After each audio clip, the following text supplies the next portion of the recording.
Kita melanjutkan materi tentang rancangan percobaan dan analisis varians satu arah ya. Nah, materi ini merupakan sebenarnya materi akhir dalam mata kuliah ini ya. Plus mungkin nanti ada, mungkin kalau waktu memungkinkan demonstrasi penggunaan R, tapi kalau tidak mungkin ada pada pertemuan berikutnya. Jadi kita akan menggunakan R untuk melihat bagaimana kita melakukan rancangan percobaan sederhana ya. Karena ini mungkin kalian akan sering melakukan ini ya pada saat nanti meneliti ya, mengerjakan tugas akhir mungkin. Tapi desainnya mungkin tidak sesederhana ini, tapi idenya dari sini paling tidak ya. Oke. Jadi kita telah mempelajari apa yang sudah kita sampai saat ini adalah apa yang materi minggu lalu itu tentang regresi, kemudian sebelumnya adalah tentang uji hipotesis ya. Nanti akan ada PR kedua untuk itu. Kita telah mempelajari bagaimana menggunakan uji T untuk melakukan uji terhadap rata-rata populasi dan uji Q kuadrat untuk melihat atau melakukan pengujian terhadap varians populasi. Oke. Nah, pada saat kita melakukan uji T, jadi yang sudah kita pelajari misalnya berbentuk hipotesis ya, misalnya begini, H0 misalnya mu sama dengan nilai sesuatu, katakanlah misalnya 10 ya, kalau mu tidak sama dengan 10 gini ya, dan variasi entah lebih kecil atau lebih besar sama dengan misalnya ya, atau misalnya begini.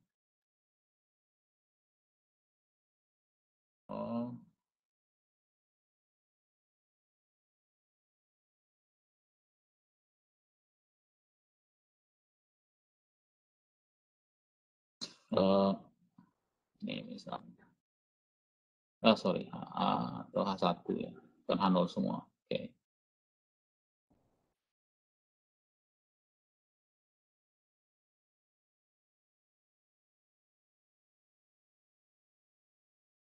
Oke.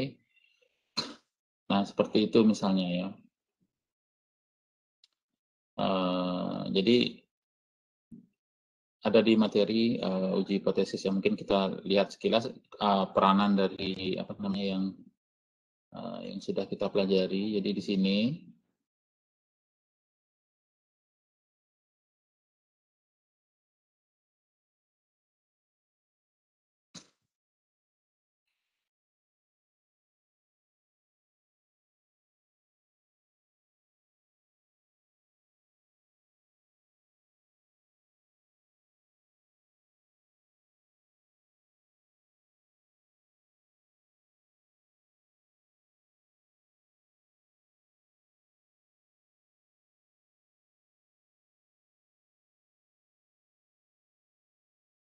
iya, sorry.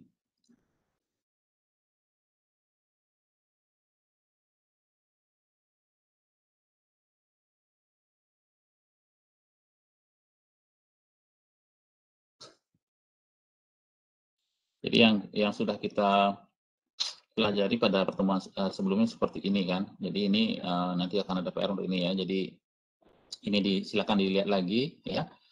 Jadi hipotesis yang kita sudah pelajari adalah ini, mu, kemudian yang juga tentang varians ya, seperti ini.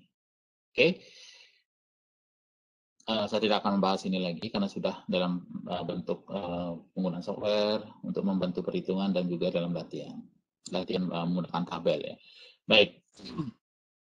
Ini sudah kita lakukan, ini namanya pengujian untuk nilai tengah atau rata-rata, di sini saya katakan rata-rata populasi. Sebenarnya hal yang sama, tapi lebih tepatnya nilai tengah populasi gitu ya, nilai tengah populasi.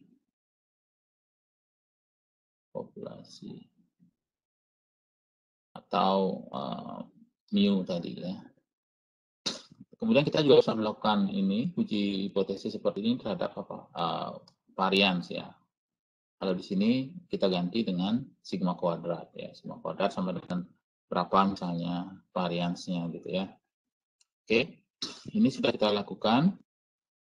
Nah, apabila sekarang kita melakukan pengujian terhadap lebih dari satu rata-rata ya, pengujian terhadap lebih dari satu rata-rata, kita akan misalnya menguji sampai K ya, maka kita melakukan atau mempelajari suatu metode yang khusus untuk melakukan pengujian terhadap K rata-rata ini yang disebut dengan analisis varians. Ya, analisis varians.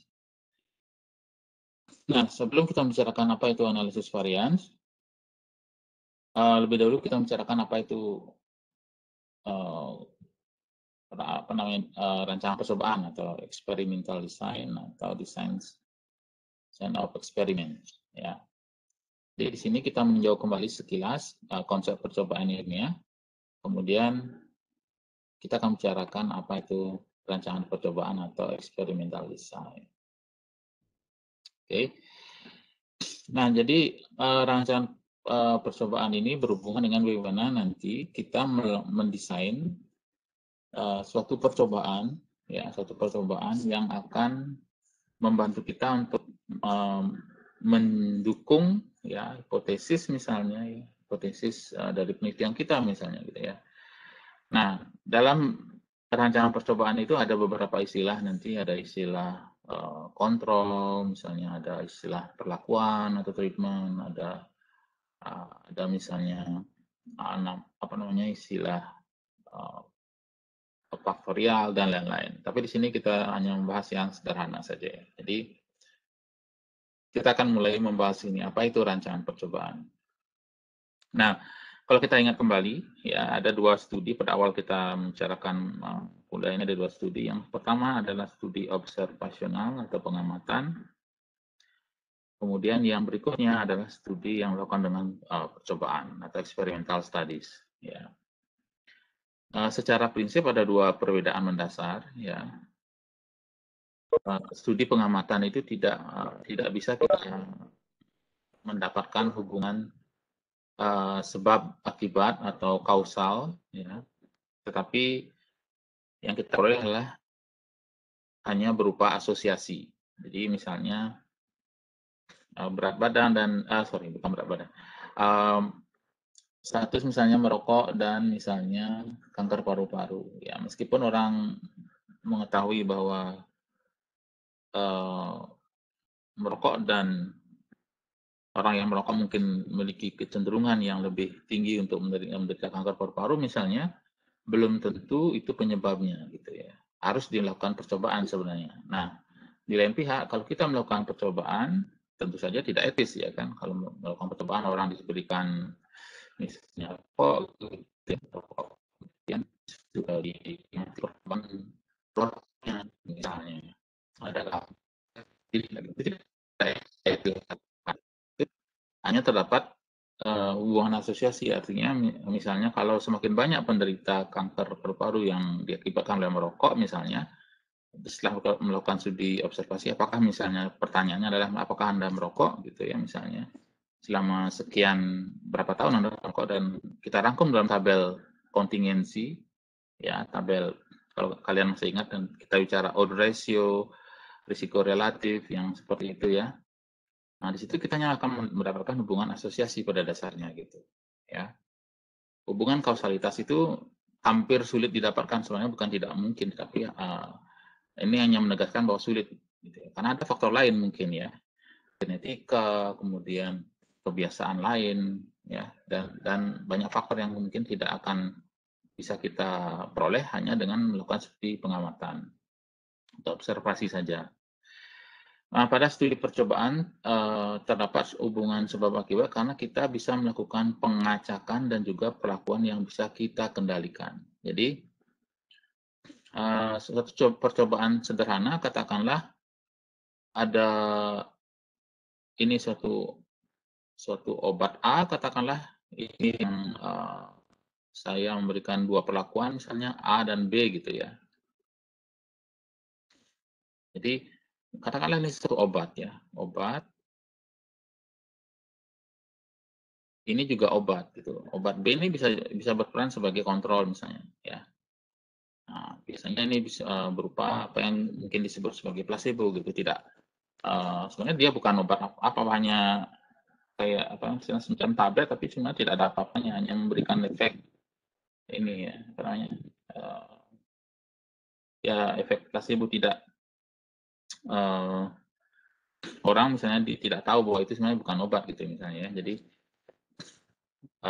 bisa juga sebagai atau kontrol apa itu yang standar di sini gitu ya misalnya. Jadi tergantung desain ya, misalnya obat kepada orang diukur apa di sini, sesuatu yang kita ukur di sini, ini juga diukur, nanti dibandingkan seperti itu, apakah ada perubahan, kalau kita tertarik dengan mu A, mu B. Nah ini masih sederhana, ada 2 saja gitu ya. Dan ini kita bisa lakukan sampai 10 atau berapapun gitu ya, tergantung desainnya. Oke, jadi ada treatment, nanti ada perlakuan, ini kita bisa sebut sebagai perlakuan, ini sebagai kontrol salah satunya. Tentu saja bisa lebih dari satu ya, untuk yang perlakuan ini.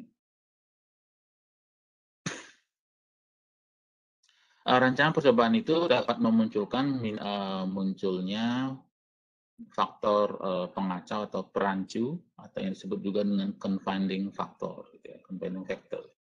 Ini meminimalkan munculnya munculnya faktor pengacau atau perancu atau confounding factor. Jadi apa maksudnya? Jadi ada suatu percobaan yang kita lakukan, mungkin kalau kita tidak melakukan misalnya pengacakan, maka faktor itu misalnya tidak kita ketahui dengan jelas gitu ya. Jadi katakanlah semacam membawa rancu ya. Jadi misalnya kalau kita melakukan suatu percobaan, satu tanaman ditaruh misalnya di tempat yang ada banyak sinar matahari, dan satu ditaruh di tempat yang gelap gitu ya. Nah, tentu saja yang akan mendapatkan sinar matahari mungkin tumbuhnya lebih bagus ya, jauh lebih bagus, dan pada tempat yang gelap mungkin daunnya akan menjadi rusak ya, bisa jadi kuning atau lain-lain gitu, atau faktor lain. Nah, di situ ada faktor lain yang tidak kita ini, kalau hanya melihat pengamatan berdasarkan pada misalnya ditaruh di tempat terang karena sinar matahari dan di gelap ya. Mungkin ada faktor lain selain apa, misalnya suhu, kelembaban apa gitu, dan ada faktor selain itu yang kita tidak bisa ketahui kalau tidak mendesain. Jadi kalau melakukan pengacakan diacak dan ada perlakuan yang kita berikan, maka kita bisa menjamin bahwa setelah diacak ini berarti observasi objektivitas kita dalam percobaan itu terjaga ya, sehingga hasilnya juga akan meminimalkan faktor pengacau atau perancu. Ya, mungkin sulit menghilangkan tapi meminimalkan efek ini gitu ya. Nah, rancangan percobaan itu sendiri adalah suatu struktur percobaan yang mengacu pada kumpulan faktor penjelas atau explanatory faktor, kumpulan perlakuan atau treatment, unit percobaan atau experimental unit, kemudian aturan dan prosedur pemberian perlakuan pada unit percobaan. Kemudian bagaimana hasil pengukuran pada masing-masing unit percobaan tersebut, gitu ya. Jadi ada beberapa hal yang diacu dalam suatu perencanaan percobaan. Jadi yang pertama kumpulan faktor ya, penjelas atau explanatory, bagaimana ini tadi ya, misalnya pemberian obat A, obat B, dan apapun itu ya, obat C, D, E, dan seterusnya. Kemudian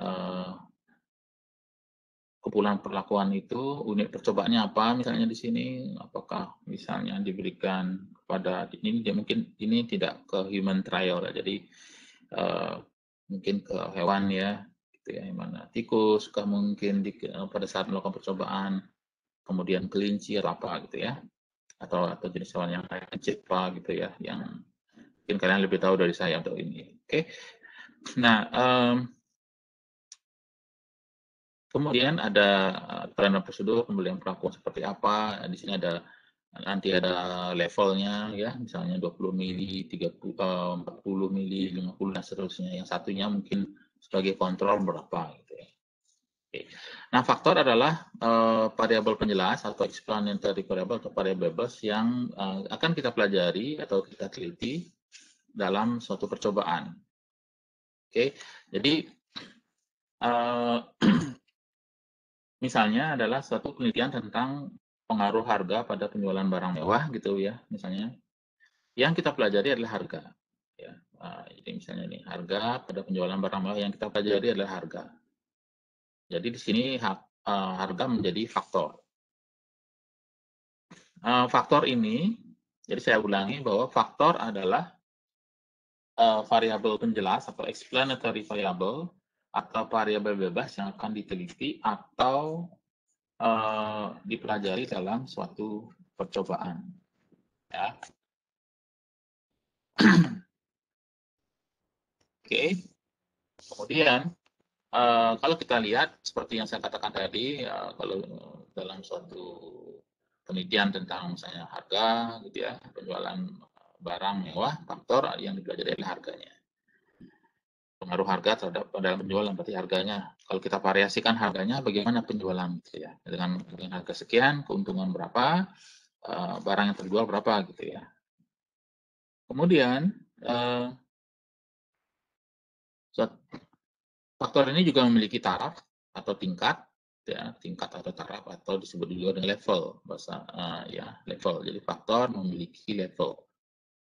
Nah, misalnya suatu percobaan membuat kue, temperaturnya kita bisa set kalau ini dalam satuan Fahrenheit, jadi misalnya 320, 340 dan 360 derajat Fahrenheit ya. Itu namanya tingkat dari faktor. Oke.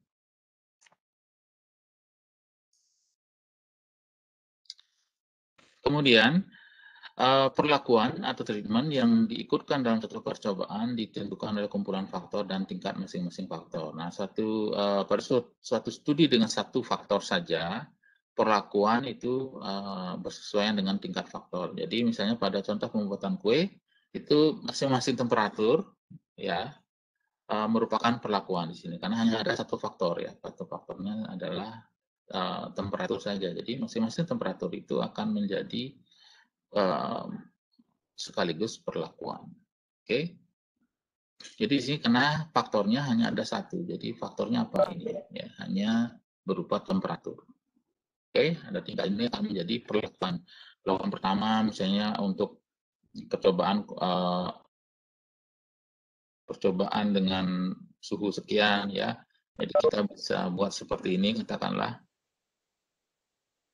A, B, C gitu ya. A, B, C ini yang A mendapatkan perlakuan 320 derajat Fahrenheit gitu ya, misalnya ini yang B 340,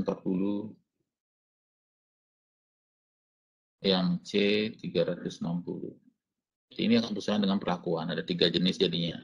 Apa yang dinilai di sini entah mungkin apa gitu ya, saya nggak tahu ini apakah bentuknya, mungkin rasanya apa gitu ya.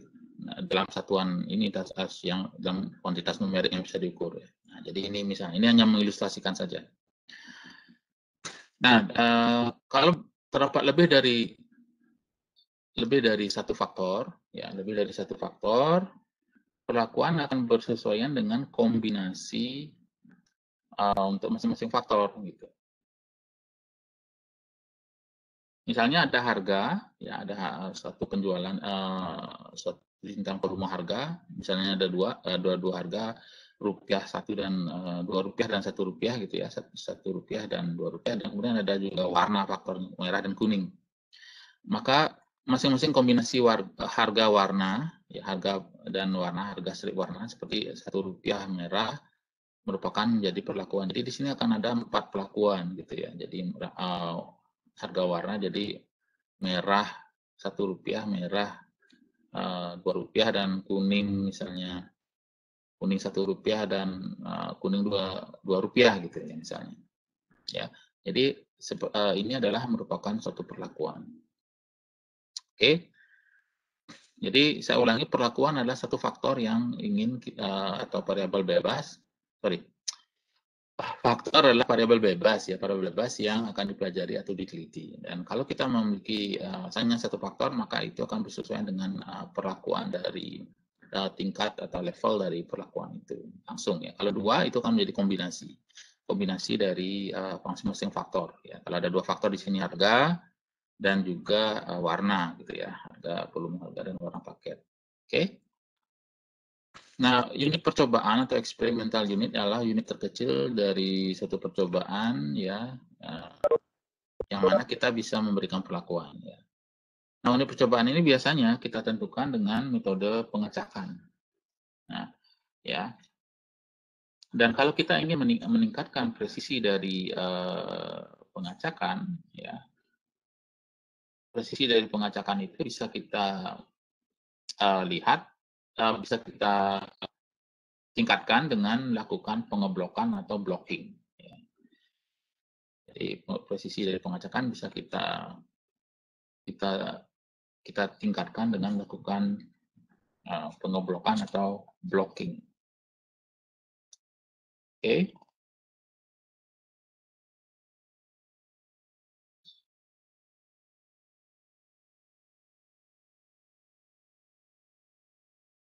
Nah, berikut saya berikan contoh. Jadi saya ambil dari Kuttner et al. 2005. Jadi pada tahun 1976, suatu percobaan dilakukan untuk mengetahui pengaruh vitamin C pada pencegahan demam yang pada 868 anak ya. Nah, dari 868 anak tersebut, separuh dipilih secara acak sebagai grup percobaan. Jadi separuh dari ini ya, 446 ini ya. Jadi berapa? 434 ya anak itu dipilih secara acak sebagai grup percobaan. Nah, anak-anak ini menerima sebuah tablet vitamin C ya, 1000 mg setiap hari selama masa pengujian. Separuh dari sisanya dijadikan grup kontrol yang menerima placebo, jadi obat identik tetapi tidak berisi vitamin C ya, seperti yang saya jelaskan dari awal tadi ya. Jadi berupa tablet tapi tidak isi apa-apa gitu ya, tidak berisi vitamin C, grup placebo gitu ya. Jadi separuh sisanya dijadikan grup kontrol yang menerima placebo, jadi obat identik yang tidak berisi vitamin C sekali lagi. Untuk setiap hari juga ya, jadi ada dua perlakuan, yang satu mendapat kontrol, satu kontrolnya itu mendapat placebo, yang satu lagi mendapat vitamin C. Hasil ini menunjukkan bahwa, jadi hasil dari percobaan itu menunjukkan bahwa rata-rata anak demam pada grup yang menerima vitamin C adalah 0,38 ya. Sedangkan rata-rata untuk anak pada grup placebo adalah 0,37. Jadi antara 0,38 dan 0,37 ini selisihnya adalah 0,01, tidaklah signifikan secara statistika sebenarnya. Ya.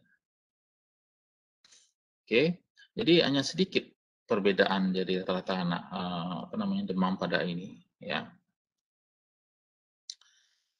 Nah, faktor pada contoh ini memiliki dua tingkat. Jadi 1 jika anak menerima vitamin C dan 0 jika tidak menerima vitamin C. Ya, jadi kita bisa nyatakan ini seperti regresi seperti ini ya. Y sama dengan beta 0 plus beta 1 X 1 I plus epsilon I. Nah, seperti kita mempelajari regresi linear kemarin ya, minggu lalu. Dengan X1 XI sama dengan 1 jika anak ke I menerima vitamin C dan XI sama dengan 0. XI sama dengan 0 jika anak ke I tidak menerima vitamin C, atau dengan kata lain dia menerima placebo. Jadi di sini hanya terdapat satu faktor ya, vitamin C. Ya, vitamin C, maka perlakuannya juga adalah faktor. Hanya ada satu faktor pemberian vitamin C saja.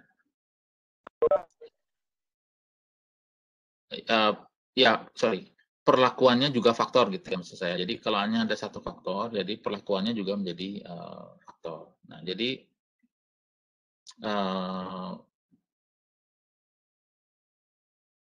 di sini ada dua, jadi ada placebo dan ini ya.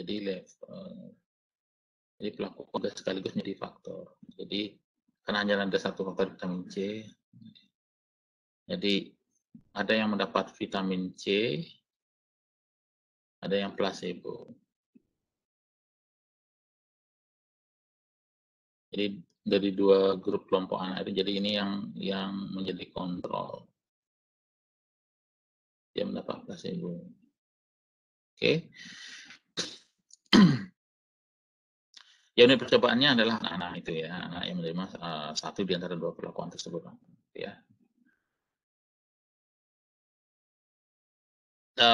Pemberian perlakuan atau tingkat faktor pada kasus ini adalah melalui proses pengacakan atau randomisasi tadi, ya, karena tadi dijelaskan dari awal bahwa dipilih secara acak. Oke. Tuh, oke. Baik. Nah, contoh berikutnya, misalnya sekarang, kalau kita lihat lagi, pada satu studi yang tadi, yang saya katakan tadi, pada studi tentang vitamin C tadi, ada beberapa faktor pengacau atau perancu sebenarnya yang bisa muncul dalam studi itu apa. Jadi yang pertama adalah jenis kelamin, ya. Kemudian umur, status kesehatan, kebiasaan makan, dan beberapa faktor lain lagi mungkin ya, yang kita tidak bisa tahu dengan pasti. Kalau misalnya kita sekarang kita anggap misalnya hanya bahwa ada satu faktor saja, misalnya jenis kelamin misalnya ya.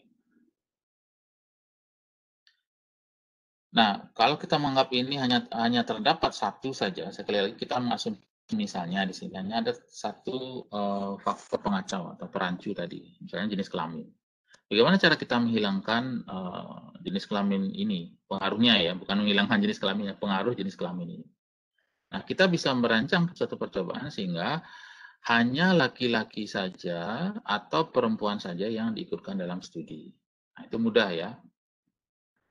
Tetapi studi ini tentu saja ada kelemahannya. Yang pertama, ukuran sampel pasti berkurang ya, sehingga berisiko meningkatkan apa yang disebut dengan varians. Nah, kalau varians yang meningkat berarti terdapat variabilitas yang besar nanti dalam studi juga gitu ya.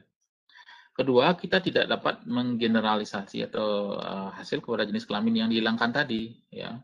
Jadi maksudnya yang tadi itu kita merancang hanya sehingga hanya laki-laki atau perempuan saja. Jadi perempuan saja gitu ya, laki-laki atau laki-laki saja. Memilih satu aja di antara keduanya. Karena tadi kita ingin menghilangkan faktor ini tadi apa namanya perancu tadi. Tetapi sekali lagi kelemahannya ada paling tidak dua. Jadi yang tadi ukuran sampel pasti berkurang dari 838 kalau hanya memilih laki-laki dan perempuan mungkin bukan separuh lagi tuh ya mungkin lebih banyak perempuan mungkin ya gitu atau laki-lakinya sebaliknya kita tidak tahu. Jadi yang berikutnya adalah kita tidak dapat menggeneralisasi untuk jenis kelamin yang dihilangkan. Jadi misalnya kalau studi dilakukan pada perempuan saja maka kita tidak bisa menyimpulkan bahwa hal yang sama juga bisa kita katakan pada laki-laki kan gitu. Jadi kalau studi vitamin C tadi kita katakan bahwa dari studi terhadap anak-anak gitu, padahal hanya pada perempuan saja menyimpulkan A gitu misalnya. Nah, itu kita tidak dapat atau kita tidak bisa mengeneralisasi. Ya. Untuk mengatasi ini, kita bisa melakukan apa yang disebut dengan blocking atau pengeblokan tadi yang saya jelaskan pada awal sekilas. Nah, misalnya pada kasus vitamin C ini, kita dapat membagi unit percobaan menjadi dua blok, yaitu blok laki-laki dan blok perempuan. Gitu. Ya. Jadi kalau studi hanya pada laki-laki saja dan perempuan saja, kalau nanti kita simpulkan pada anak-anak ini ya anak-anak, kalau hanya salah satu ini atau ini saja, kalau ini kita lakukan berarti ini tidak, maka ini tidak valid kita atau tidak bisa kita generalisasi untuk anak-anak. Nah, oleh karena itu solusinya adalah lakukan blocking di blok nanti ya laki-laki perempuan gitu ya.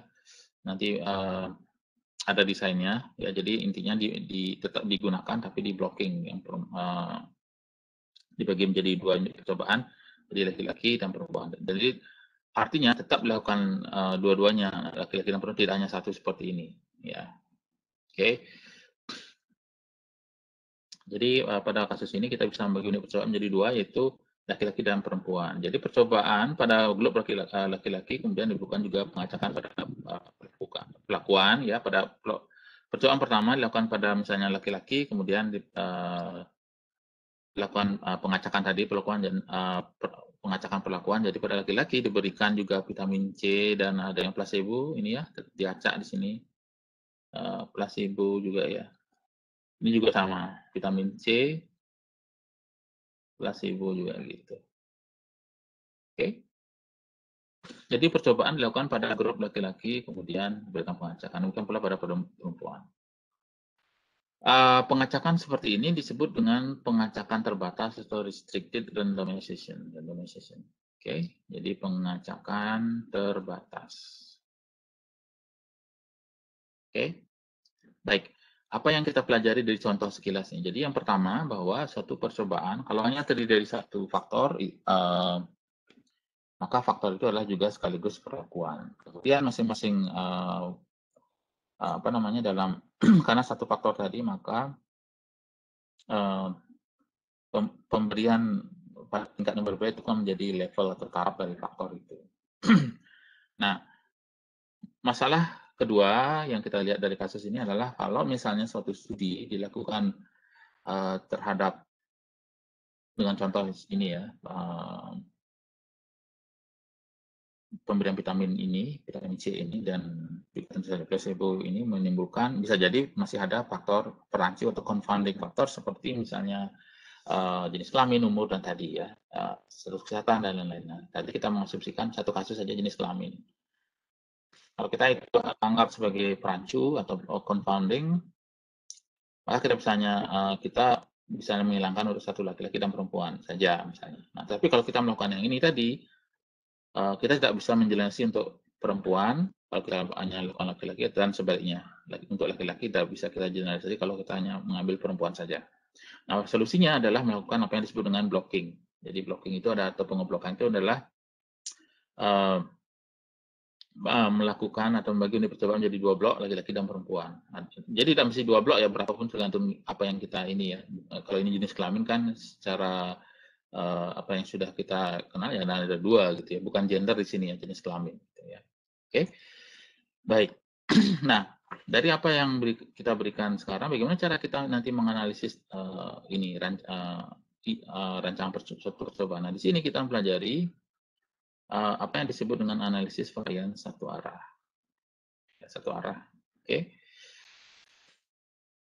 Nah, sebelum kita bicarakan apa yang saya maksud sebagai analisis varian satu arah atau ANOVA, atau kalau kita Indonesiakan ANOVA gitu ya, perhatikan contoh ini 13.2.1. Nah, seorang ahli gerontologi ingin meneliti beragam aspek penuaan dan ingin melihat apakah berat badan normal akan memperpanjang usia.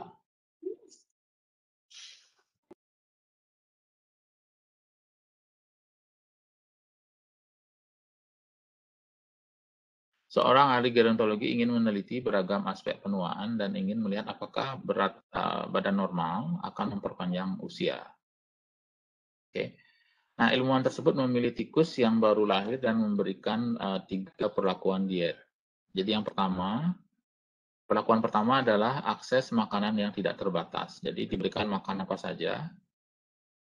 Ya. Kemudian yang berikutnya adalah diet yang kedua adalah 90% dari jumlah makanan yang biasanya tikus makan. 90% diet yang kedua, perlakuan yang kedua. Kemudian yang ketiga adalah 80% dari jumlah makanan yang seekor tikus biasanya makan. Nah, tikus ini ya, kemudian rentang hidupnya atau lifespan dari tikus itu dicatat ya, dan dalam tahun misalnya ya itu dicatat. Dan kita ingin tahu apakah ada bukti bahwa misalnya diet yang mengaruhi rentang kehidupan atau lifespan dari tikus itu. Nah, ini adalah lifespan dari tikus dalam tahun ya. Misalnya ini yang pertama dengan diet pada 2,5 tahun, 3,1 tahun, 2,3 dan seterusnya. Untuk yang diet 50% misalnya 2,7, 3,1 tahun dan seterusnya. Dan ini yang untuk 80% 3,1, 2,9 dan seterusnya. Oke. Jadi ini adalah perlakuan tiga perlakuan di sini. Diet terbatas, diet dan ini. Oke, 90 dan 80%.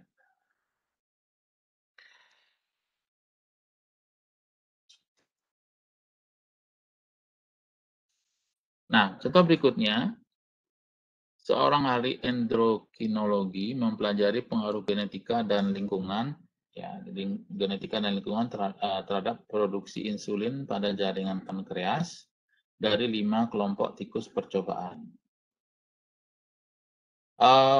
Pada umur 2 bulan, sang ahli mengorbankan tikus tersebut, memotong jaringan pankreas dan memperlakukan spesimen jaringan dengan larutan glukosa. Kemudian jumlah insulin yang dikeluarkan dari spesimen ini dicatat dalam Pg per ml. Ya. Di sini pertanyaannya, apakah terdapat perbedaan signifikan pada insulin yang dikeluarkan di antara kelompok tikus? Oke. Nah, mudah-mudahan kalian bisa melihat sekarang permasalahannya di sini seperti apa. Jadi ada 3 perlakuan. Apakah pertanyaannya adalah apakah ini berbeda di antara perlakuan tidak terbatas, kemudian diet 90%, diet 80%. Apakah ada perbedaan antara ketiganya? Atau dengan kata lain, apakah dengan memberikan diet ini berpengaruh terhadap rentang kehidupan tikus atau lifespan dari tikus itu dalam yang kita telah ukur dalam tahun ini, gitu. Ya, yang diukur oleh si peneliti. Yang berikutnya juga pertanyaan sama dari masing-masing kelompok ini, apakah terdapat perbedaan signifikan pada insulin yang dikeluarkan di antara kelompok tikus. Jadi ada 5 ada 5 kelompok tikus percobaan ya. Gitu. Oke, ada yang pertama 9, 7 jumlah insulin yang keluarkan dalam Pg per ml 9, 7 dan seterusnya, dan kemudian yang kelompok 5. Oke. Apa yang kita bicarakan tadi sebenarnya pertanyaan yang berhubungan dengan mencari rata-rata atau mencari selisih di antara rata-rata. Nah, tujuannya, jadi kalau tadi kedua contoh ini mencari selisih di antara rata-rata, sebenarnya antara ini dan ini ada nggak bedanya, ini dan ini ada nggak bedanya, ini juga sama ya. Tetapi ada 2 pertanyaan yang ada tujuan yang berbeda. Pada contoh yang pertama, contoh 13.21 ya, yang ini. Percobaan dilakukan dengan perlakuan tetap ya, atau tertentu, fix. Nah, percobaan ini dapat diulang menggunakan tikus dari kelompok jenis asalkan dietnya sama ya, jangan dengan diet yang sama. Menggunakan tikus dari kelompok sejenis dengan diet yang sama. Jadi ahli gerontologi itu hanya tertarik pada perlakuan tersebut dan tertarik untuk mengetahui beda individu pada rata-rata perlakuan.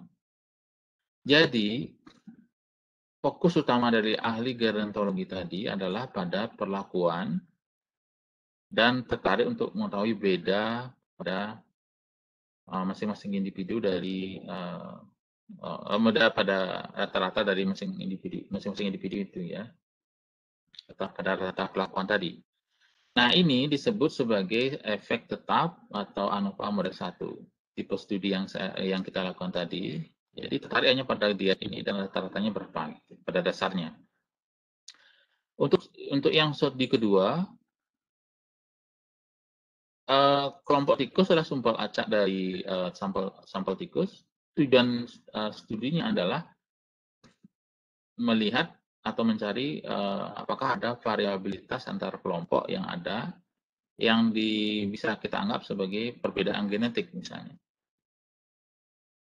Nah, anggota individu dari kelompoknya itu tidak menjadi daya tarik penelitian ya, bahkan kalau kita lihat tadi di saat dihancurkan pada percobaan ya, sang ahli endokrinologi itu tidak tertarik pada perbedaan antara kelompok 1 dan 2 ya, karena kelompok tersebut akhirnya dimusnahkan ya. dan hanya tertarik pada pernyataan umum bahwa terdapat variabilitas yang signifikan di antara kelompok, ya, satu komponen genetika atau tidak. Ya.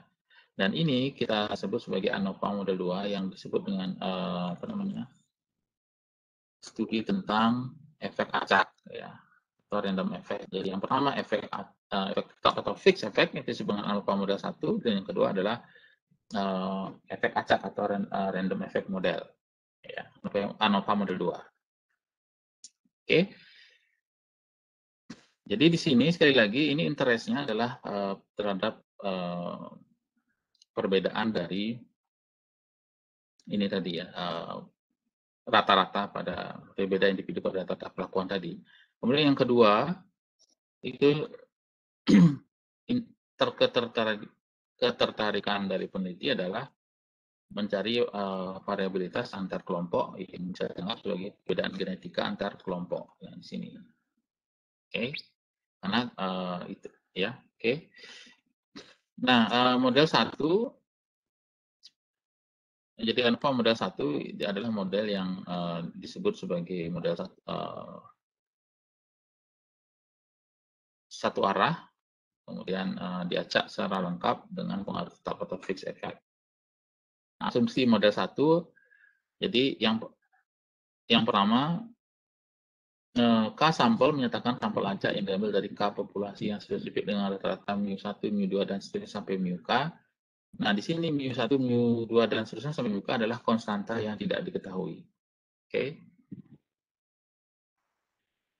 Masing-masing populasi dari K itu dianggap normal, ya, memiliki sebaran normal. Kemudian masing-masing populasi K ini memiliki variasi yang sama, yaitu sigma kuadrat. Jadi ini asumsi dari model ANOVA tipe 1. Jadi ANOVA model 1. Nah, hipotesis pada model 1 ini adalah sebagai berikut. Jadi H0, mu1, mu2 itu sama. Kemudian HA atau H1 di sini setidaknya ada satu pasangan mu yang tidak sama. Jadi di antara mu1, mu2, dan 3. Setidaknya ada pasangan mu yang tidak sama. Oke.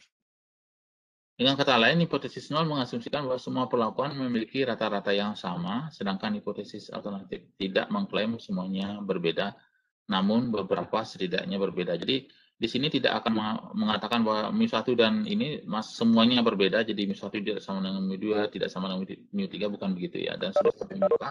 Tetapi setidaknya mengklaim beberapa setidaknya itu berbeda. Jadi bisa saja mu1 sama dengan mu2 tapi tidak sama dengan mu3 dan seterusnya.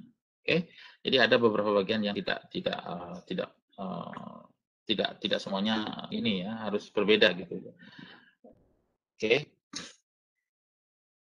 Jadi karena ini perbandingannya dengan K min, ya, jadi K nilai tengah dari mu1, mu2 dan seterusnya, di sini tidak akan dibuat tidak semuanya lalu menjadi tidak sama dengan seperti yang kita lakukan pada hipotesis. Kalau saya lihat lagi yang ini ya, ini yang saya maksud ini. Tidak akan langsung begini, semuanya tidak sama dengan ke kanan gitu enggak ya, tapi paling tidak ada beberapa gitu ya. Baik, di sini teknis bagaimana kita menyusun tata letak ya. Jadi ini tadi saya highlight ini klaim. Nah, di sini tata letak jadi model 1 adalah yang pertama kita buat dulu tabel yang berisi tentang apa namanya perlakuan, kemudian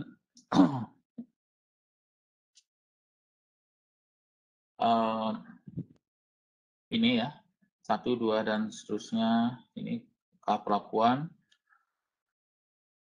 Jadi ada X11, X21, ini ya, yang perlakuan pertama, perlakuan kedua ada X2, ini X, ya, perlakuan ke I, perlakuan ke K, ya. 11, N1, N2 gitu ya. Ini perlakuan pertama,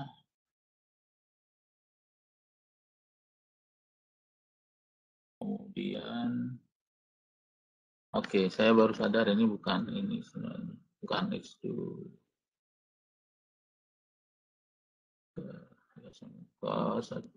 Oke, ini salah, ini 1. Ini 1, ini harusnya 2. bukan 21 ya. Oke. X22 dan seterusnya. Dan X1 jadi yang pertama.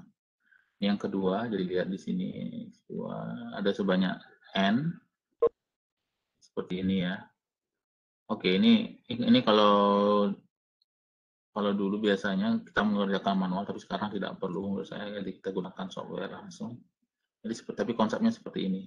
Jadi ini adalah jadi XK gitu ya, dengan jumlah dari ini ya, ada 1, 2, 3 dan seterusnya sampai NK, banyak masing-masing pelakuan ada berapa unit nanti di sini lagi di bawahnya gitu ya.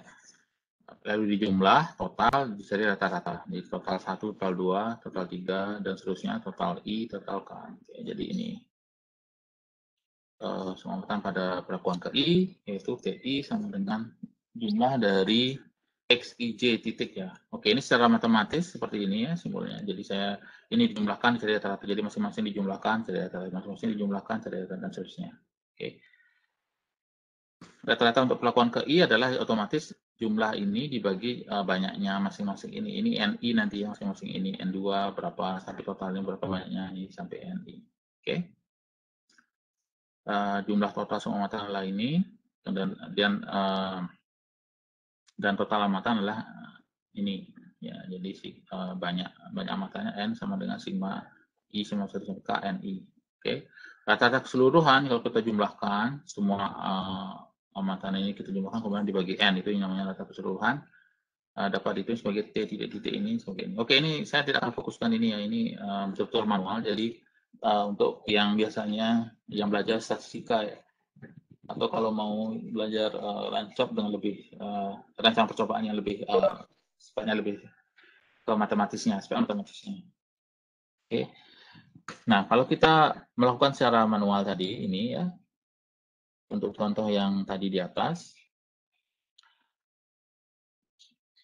kita memperoleh tabel seperti ini. Ya, ini C1 jadi jumlah semua treatment tidak terbatas, N1 hanya 5, X11 2,4 X kuadrat. Jadi hitung minnya, kemudian varians. Ini kita lakukan juga untuk diet 90% ya. Oke, jadi saya akan lihatkan kembali ke sini. Ini kita jumlahkan dapat ini tadi apa T bar tadi ya. Treatment 1 gitu ya. Ini jumlahkan juga, dicari rata-ratanya, jumlahkan, cari rata-ratanya, baru nanti kita hitung juga variansnya ya. Nanti kita akan mendapatkan ini dari jumlah ini tadi ya. Nah, KS1 kuadrat, X1 bar, X2 bar, ada 2 titik ini menunjukkan bahwa ini treatment kedua ya, treatment ketiga, S3 kuadrat dan seterusnya, N3, N. Di sini N-nya sama, kemudian jumlah apa namanya tikus tadi yang digunakan pada percobaan itu jumlahnya sama ya. Ringkasannya ini banyak tikusnya 15, rata-rata grand totalnya tadi 3,05. Jadi semua data tadi dijumlahkan dibagi 15, ini nilai total masing-masing. Ini untuk yang masing-masing perlakuan. Oke. Nah, nama analisis varians itu nanti muncul dari sebenarnya adalah dari melakukan penguraian dari jumlah kuadrat ya. Kita analisis gitu sebenarnya ya, sehingga menjadi karena varians berhubungan dengan variabilitas, maka muncullah istilah analisis varians tadi. Oke, ini ada secara matematis bagaimana jumlah dari kuadrat ini akan diuraikan. Kalau ini misalnya jumlah kuadrat total, ini dibagi menjadi 2 begini ya. Ini secara matematis. Jadi saya tidak akan jelaskan ini secara detail. Kita lewati saja. Apa namanya?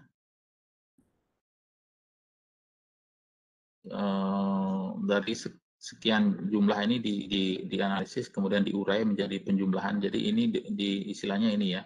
Ini dibagi menjadi 2 gini, jadi dipecah ya secara matematis. Jadi triknya seperti ini sebenarnya. Ibaratnya seperti ini ya. X minus X tambahkan 0 sebenarnya seperti ini ya. Trik yang digunakan seperti ini. Itu kurang lebih triknya seperti ini. Ini kan 0 sebenarnya 0. kemudian ini dikuadratkan, maka akan dipecah menjadi ini kuadrat, sigma dari ini akan 0. Jadi ya trik dalam ini aja ya. Oke, saya tidak akan jelaskan detail itu. Nah, yang penting adalah mungkin kita pelajari ini, yang bagian ini. Oke, statistik uji yang digunakan nanti statistik uji adalah ini, ujian hipotesis berbentuk ini.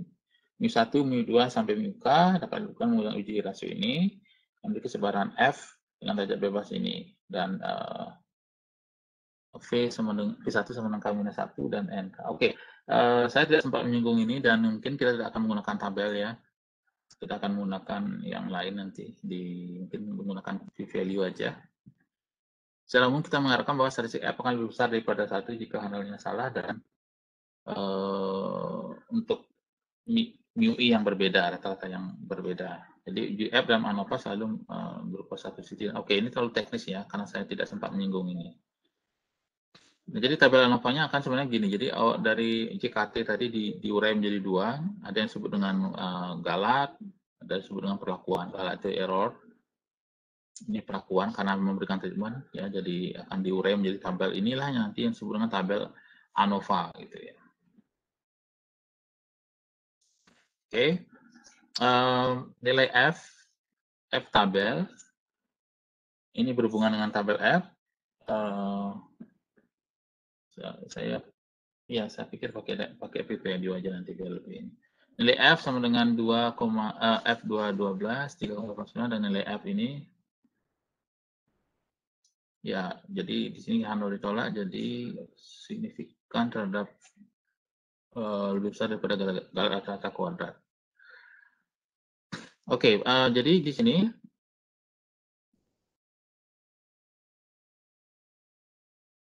ya, pada pengujian hipotesis ini, lakukan menggunakan uji rasio yang disebut dengan uji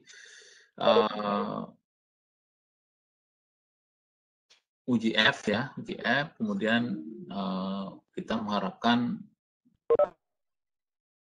kalau misalnya F nanti lebih besar dari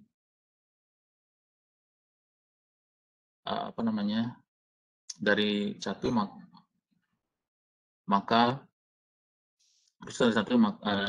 jika handle salah dan beberapa atasnya berbeda atau mu-i-nya berbeda. Oke, di sini nilai tabel, kemudian nilai statistik uji F, ya tabel F ada, nanti saya mungkin belum sempat kasih kalau mau, tapi kita mempertimbangkan mungkin tidak ini ya. Nanti saya lihat dulu apakah ada tabel F.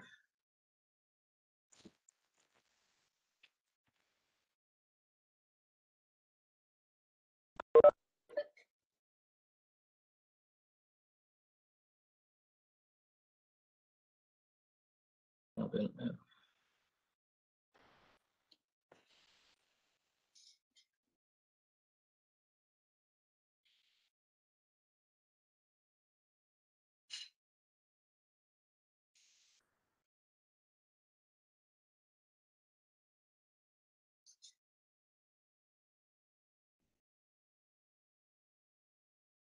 Ya, ada tabel F seperti ini, tapi mungkin nanti kita gunakan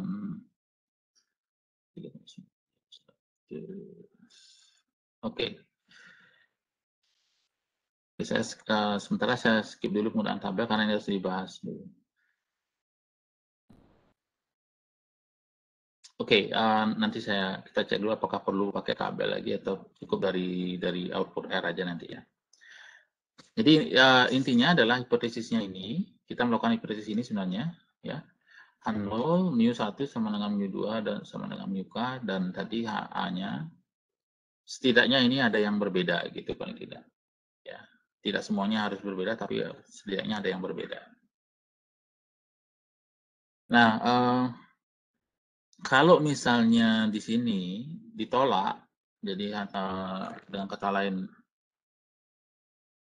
di sini tidak sama, ya, handle-nya kami satu beda dan ini ditolak, berarti ada yang berbeda. Nah, yang berbeda itu yang mana? Gitu misalnya, maka kita bisa melakukan uji yang disebut dengan uji Born-Ferroni-Hall.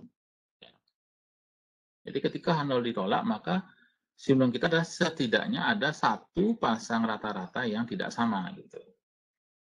Oke. Nah, tujuan kita selanjutnya adalah menemukan mana di antara pasangan tersebut yang berbeda gitu. Ya. Nah, apa yang kita lakukan ini disebut dengan teknik pemisahan rata-rata atau mean separation technique, dan salah satunya adalah uji T dari Born-Ferroni-Holm. Nah, untuk contoh di atas kita bisa menggunakan ini. Nah, di sini katakanlah hipotesis H0-nya mu U, ya U misalnya katakanlah seperti itu sama dengan mu 90 dan mu dan lawannya adalah mu tidak sama dengan mu 90, mu U sama dengan 80 dan mu U sama tidak sama 80, mu U sama 90 dan mu U tidak sama dengan 80. Jadi yang mu U-nya itu adalah yang tadi adalah simbol untuk mengatakan yang tanpa perlakuan ini. Yang tidak terbatas ya, unlimited gitu singkatan dari U-nya, ya unlimited. Hanya saya notasi untuk ini aja ya. Jadi ini yang tak terbatas. Jadi perlakuan yang pertama U itu tak terbatas. Perlakuan yang tak terbatas ya. Makanan dietnya yang tak terbatas. Jadi kan ada 3 tadi ya. Tak terbatas. Kemudian ada yang 90% gini ya. Hanya untuk menyingkat saja mu dan 80%. Jadi idenya apa ini? Sama. 0. Oke, gitu ya, yang mu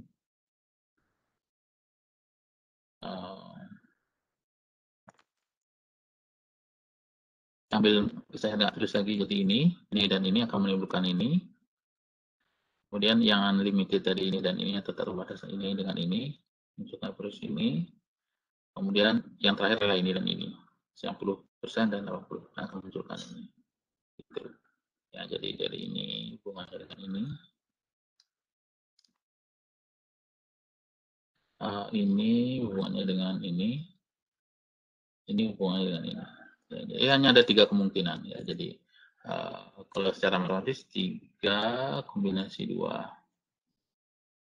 Ya, hanya mungkin itu. Jadi 3 faktorial. 2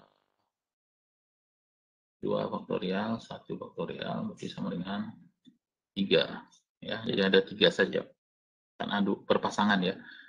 Jadi statistik uji Born-Ferroni-Holm menyatakan seperti ini. Jadi karena kita tidak akan melakukan manual, jadi cukup hanya di ini konsepnya saja ya. Namanya juga sebenarnya komputasi ya, jadi lebih banyak dengan menggunakan alat bantuan. Jadi yang fokus kalian adalah pada konsep dasarnya saja gitu ya, konsep secara ini konseptual gitu ya. Oke. Jadi uji Born-Ferroni-Holm seperti ini bentuknya. Jadi secara kalau kalian melakukan kalkulasi manual ini dihitung dulu masing-masing XI bar dikurangi XJ seperti ini ya. Kemudian ada bagi MSC dihitung. Jadi ini kita tidak melakukan ini lagi untuk karena keterbatasan waktu juga ya. Dan karena fokus kalian juga bukan di menghitung ini secara manual, tetapi menggunakan software pada dasarnya gitu ya. Oke, sehingga diperoleh seperti ini untuk masing-masing pengujian ya. Nanti kita hitung ini ya manual. Jadi perbandingan pertama misalnya kita hitung ini hipotesisnya seperti ini, H0 mu U sama dengan mu 90%, mu U tidak sama dengan 90%. Ya, dengan hitung-hitungan teknis seperti ini, jadi ada beberapa hal yang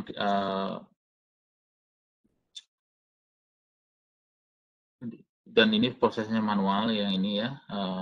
Kemudian kita tidak akan melakukan ini ya. Kemudian perbandingan kedua untuk yang mu U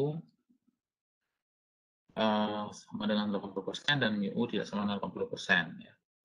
Seperti ini. Kemudian ya, kemudian yang perbandingan ketiga hipotesis ini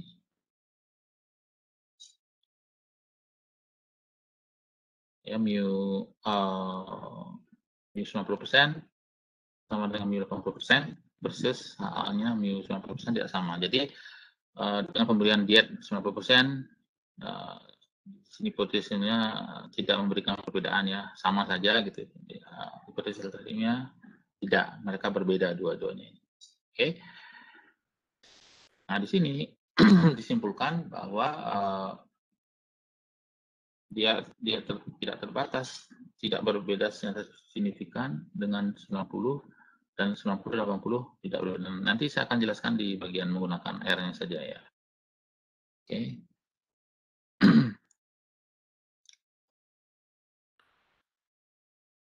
Baik, saya ini juga saya tidak akan ini ke oke. Baik, untuk yang model 2 ya, untuk model 2 untuk ANOVA model 2 hipotesisnya berbeda. Jadi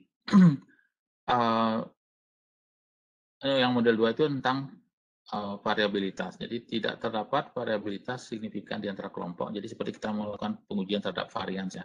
Jadi sigma kuadrat kelompok tipe itu sama dengan 0. Kemudian terdapat variabilitas yang harapannya berbeda ya di antara ini, dan varians kan tidak mungkin negatif. Jadi di sini dia akan positif lah ya gitu. Atau dia sama dengan 0 sebenarnya tapi tidak negatif di sini. Nah, ini data dari kelompok 2 uji tadi dihitung juga sebenarnya ITI dan XI bar ya, masing-masing ini dihitung, dijumlahkan, di total, dibagi rata-rata, kemudian hitung variansnya seperti ini ya. Kita peroleh tabel ANOVA seperti ini. ANOVA seperti ini. Ya, ANOVA seperti ini. Jumlah kuadrat, derajat bebas, MS. Jadi secara manual ini ya, hitung satu-satu dalam ya, diperoleh nanti tabel seperti ini. Oke, jadi kalau menurut saya ini tidak perlu, tapi kalau kalian merasa perlu bisa saya jelaskan ya. Jadi kita akan fokus menggunakan R saja ya, karena sekali lagi kalian tidak ke matematisnya terlalu banyak, tetapi beberapa ya, tapi tidak semua. Tidak, mungkin hanya bagian kecil aja. Nah, kalau menggunakan R ini, jadi masukkan datanya dulu ya. Ini dan di diet, nanti saya akan demokan ini diet sama dengan read table, diet.txt, header sama dengan true ya. Jadi nanti seperti apa saya akan demokan. Jadi masukkan data diet dulu dan saya jelaskan ini ya. Kemudian ambil data diet, ada 2 data diet dan rentang hidup seperti ini ya. Nanti kita lihat nanti di ini ya, ANOVA diet. Cuma saya namakan ANOVA diet. Kemudian fungsi yang krusial adalah AOP ini, analisis of variance, tentang hidup, diet. Nah, tentang hidupnya sebagai respon, dietnya sebagai prediktor, atau di sini istilahnya tadi apa? Dietnya adalah faktor ya, faktor. Tentang hidup dan diet. Nanti kita akan peroleh tabel ANOVA ini.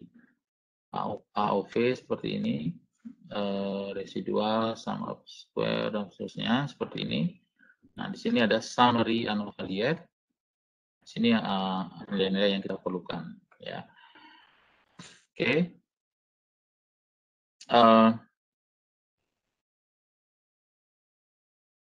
Kemudian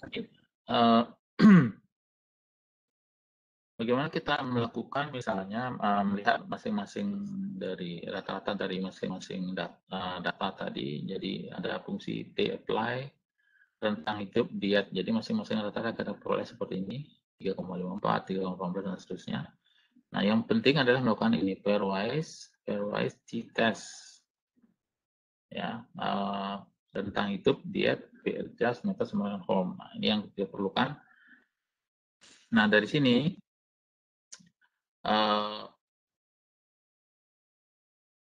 oke, ini adalah p-value-nya ya. Jadi p-value itu dengan apa tadi hipotesisnya kan begini ya, misalnya U sama dengan mu yang 90% yang kayak gini tadi ya. HA mu U 50% dan seterusnya ya. Oke. dan seterusnya yang 3 tadi. Kalau v-value lebih kecil dari alfa, maka hipotesis nolnya ditolak gitu aja. Ya, ini mungkin sementara lebih ini. Oh, ditolak atau tidak diterima, ditolak. Oke.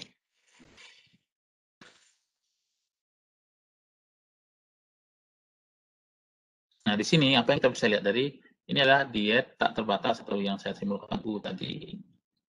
Ini masing-masing diet. Ini v-value-nya.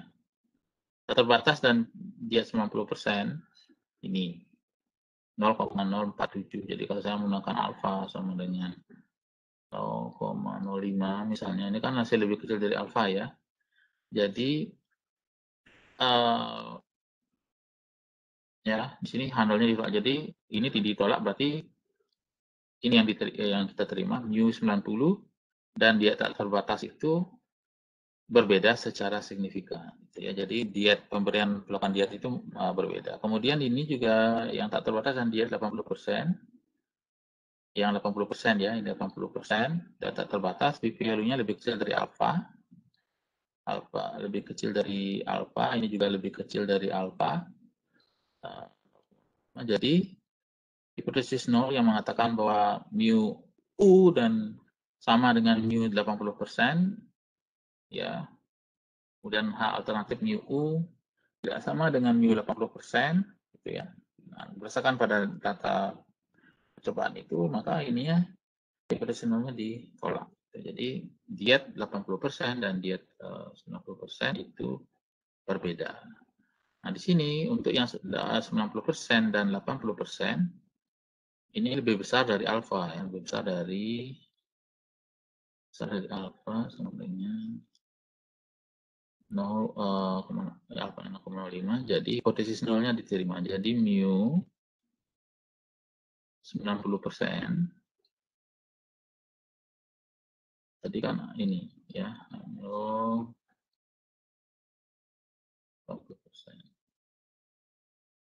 A-nya ini ya. Persen tidak sama dengan mu 2%.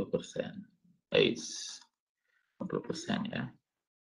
Nah, di sini karena lebih dari apa, maka ini diterima. Jadi pemberian pelakuan makanan diet 90% dan 80% itu tidak berbeda secara signifikan. Ya. Oke, jadi apakah sama dengan simpulan yang tadi? Kalau kita lihat lagi yang saya tulis tadi, dia tidak terbatas, tidak berbeda secara signifikan dengan diet 90%. Ya, tidak berbeda dan diet juga tidak berbeda. Dan diet 90 dan 80% juga tidak. Diet 90%, diet dan diet 80 tidak berbeda. Oke.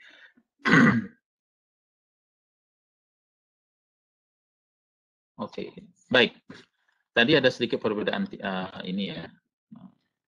Baik, karena tadi mungkin di sininya meletak permasalahan kalau ini dibulatkan ya. Oke, pada beberapa kasus, jadi ada agak sedikit perbedaan tadi karena saya menggunakan v-value. Jadi di sini kalau dibulatkan jadi 0,05 akan sama. Jadi dia tidak lebih kecil, jadi bisa jadi diterima. Tapi kalau berdasarkan output kita akan menggunakan ini. Jadi diet dari ini, jadi handle-nya semuanya ini ditolak. Jadi artinya dia terbatas dan ini berbeda ya dengan diet 90. Terbatas dan 80% berbeda. Tetapi antara 80 dan 90% itu tidak ada perbedaan. Ya, bandingkan dengan apa. Oke. Baik. Untuk yang contoh 13.2, datanya tikus ini. Kemudian saya sama tadi attach tikus itu mengambil data tikus, ya masukkan data dulu. Kemudian ANOVA tikus, jadi sama juga ini ya, insulin kelompok seperti ini. Tikus of freedom, summary ANOVA tikus ini, kemudian ini adalah min rata-ratanya, ya, min rata-rata untuk masing-masing kelompok dan ini masing-masing total dari ini. Oke. Baik, saya akan demokan bagaimana melakukan itu. Oke, tapi sebelum saya lanjutkan dengan demo menggunakan R, bagaimana? Apakah ada pertanyaan? Apakah ada yang kurang jelas atau ada yang kalian ingin ingin sampaikan? Apakah ada yang perlu saya jelaskan lagi? Apakah saya terlalu cepat dan lain-lain? Silakan.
Baik, mungkin masih kalian pelajari ya, mungkin kalian masih baca.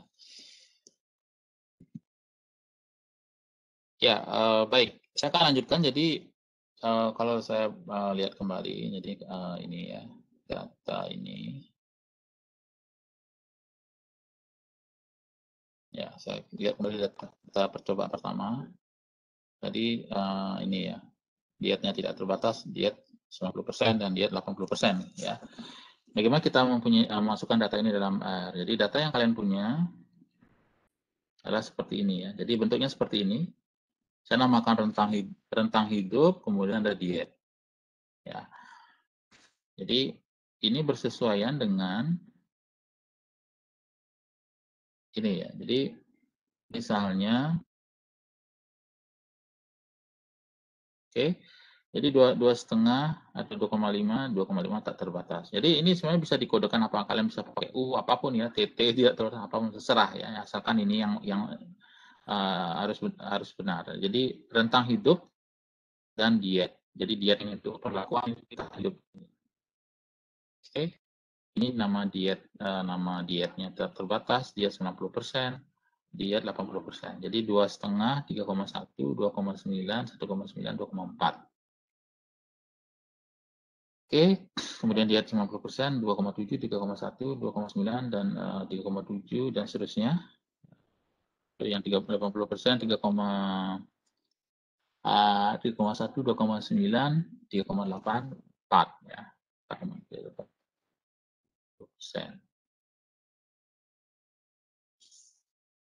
90% dan ini yang tak terbatas. Oke. Untuk yang berikutnya, untuk yang kelompok juga sama. Untuk yang ini saya namakan datanya, saya namakan tikus ya, tikus. Jadi seperti ini. Struktur datanya seperti ini nanti yang dimasukkan dalam R-nya seperti ini. Oke, kelompok ya insulin. Jadi ini adalah kan tadi apa spesimen ini dicatat dalam insulin yang dikeluarkan oleh dalam cobaan spesimen itu. dalam PG per ml ya. Jadi 9, 7, 5 dan seterusnya ini kelompok 1. Saya tulis ini 1, 2, 3, 4, 5. Kemudian yang kedua 1, 2, 3 sampai 5 ini, kemudian 3, kelompok 3 1 sampai 6. 4 sorry. Ini kita dasar tadi. Oke, kita ulangi ya. Jadi kelompok tikus yang 1, 2 sampai 5 ini ya kita kodekan seperti ini. Jadi ada insulin ini. Kemudian ada kelompok.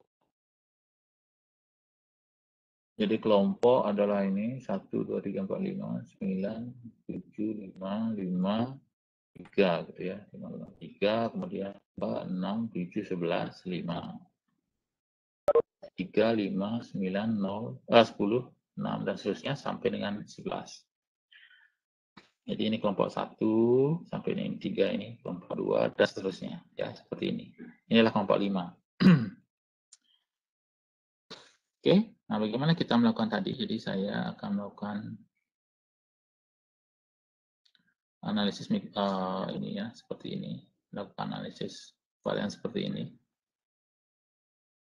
Oke, saya sudah punya R.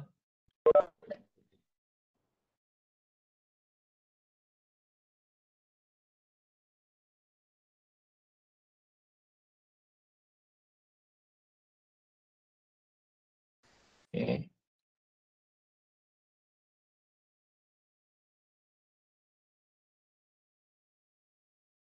Jadi kita masukkan data diet tadi. Jadi diet, masukkan dulu.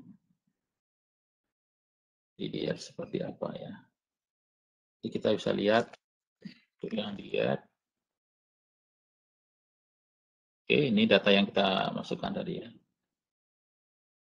Diet tak terbatas 90 dan 80 ada di sini semua. Jadi yang tak terbatas ada sebanyak 15 ya. Ini juga total semuanya ada 15. Oke. Attach diet.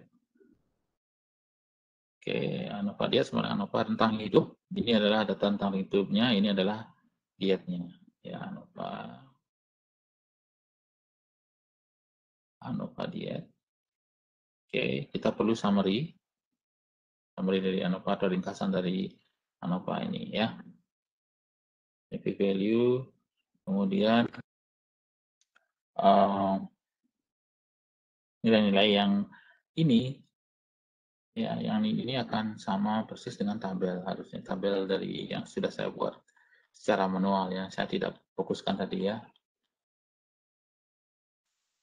Ini tabel ANOVA ini. Contoh 3,15, 2,44 seperti itu ya. 3,15 ini ya, 3,14 ini 2,44 tadi ya. Dengan hitungan manual ada perbedaan ini ya. Jadi seperti ini tabel ANOVA yang diperoleh dari R. Oke, saya perjelas lagi.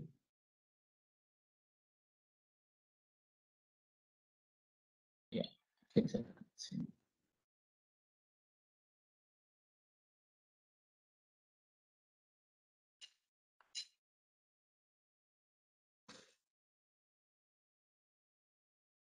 Oke, ini ya.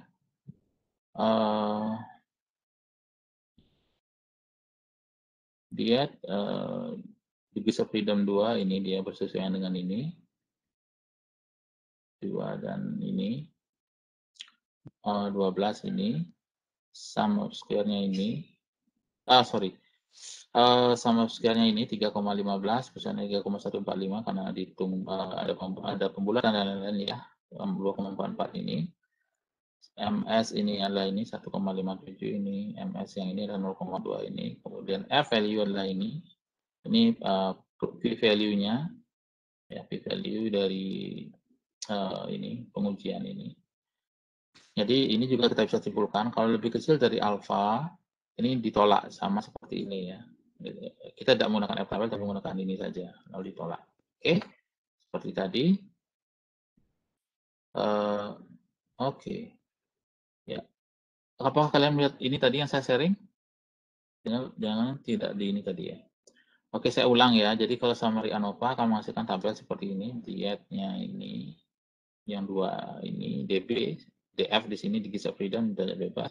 12. Jadi di sini disebut dengan residual. Residual itu adalah galatnya tadi di sini.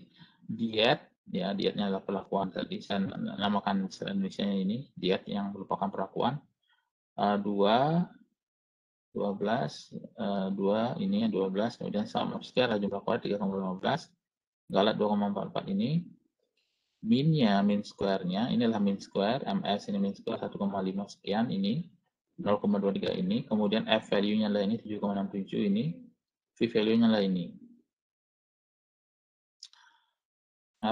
Jadi di sini kalau kita menggunakan tabel menghitung manual seperti ini, tetapi kita bisa menggunakan V value kalau lebih dari kecil dari alfa handle yang ditolak, ya. Jadi kuadrat rata-rata dia secara simpel lebih besar daripada kuadrat rata-rata galat. Hipotesisnya adalah mengatakan ini ya. Ini tidak saya bahas kayaknya di sini ya, karena yang fokusnya bukan ini. Oke. Nah,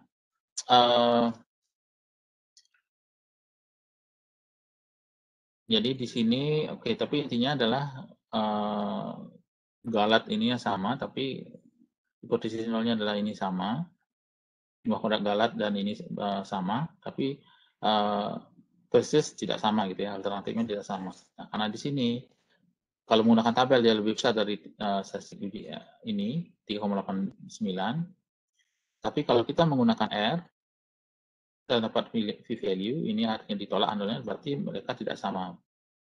Jumlah ini tidak sama, artinya ada pasangan diet yang tidak sama gitu, atau yang berbeda gitu. Ya, sehingga kita melakukan uji pemurni Ohm.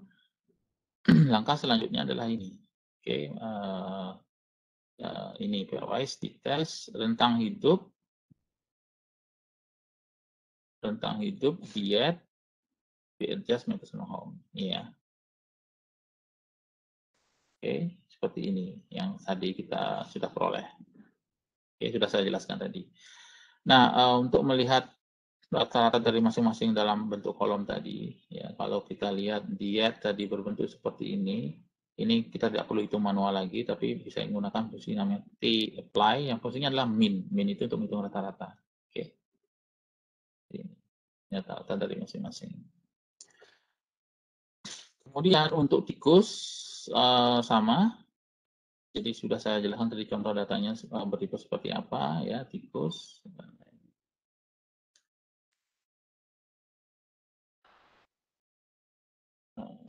Tikus seperti ini. Yang tadi ya.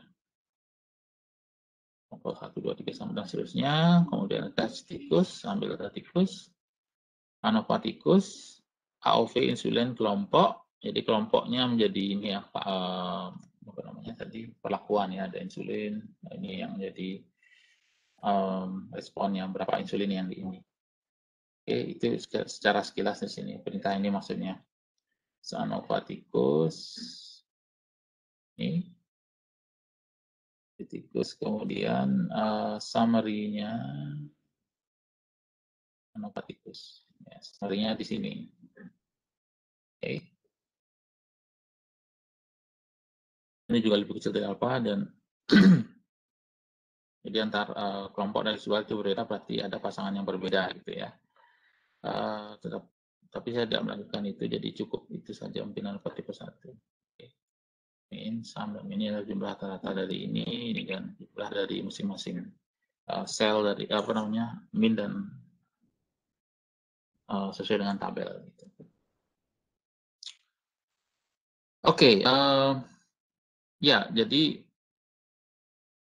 masih akan ada waktu untuk membahas ini lagi. Jadi nanti PR tidak akan termasuk ini ya, sampai regresi mungkin nanti PR-nya, uji hipotesis dan regresi mungkin ya. Silakan nanti kalian baca lagi ini materi, nanti akan segera saya mungkin upload ini data dan script R ini sehingga kalian bisa coba ya pada R yang kalian punya. Silakan nanti ini ya kalau ada pertanyaan nanti bisa kalian diskusikan dengan saya ya Japri atau gimana Japri atau posting di grup silakan ya. Baik, saya rasa ini cukup sekian, nanti tunggu informasi saya tentang PR yang kedua ya. Oke, apakah ada pertanyaan sebelum kita akhiri?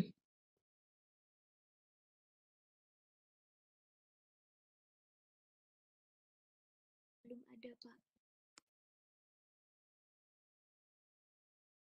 Ada? Tidak? Atau masih ini?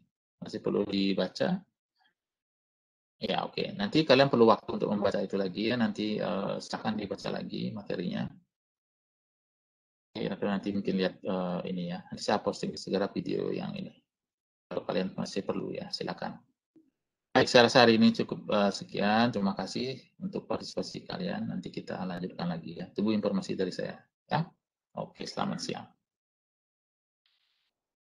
Selamat siang, Pak. Terima kasih. Terima kasih, Pak. Terima kasih, Pak.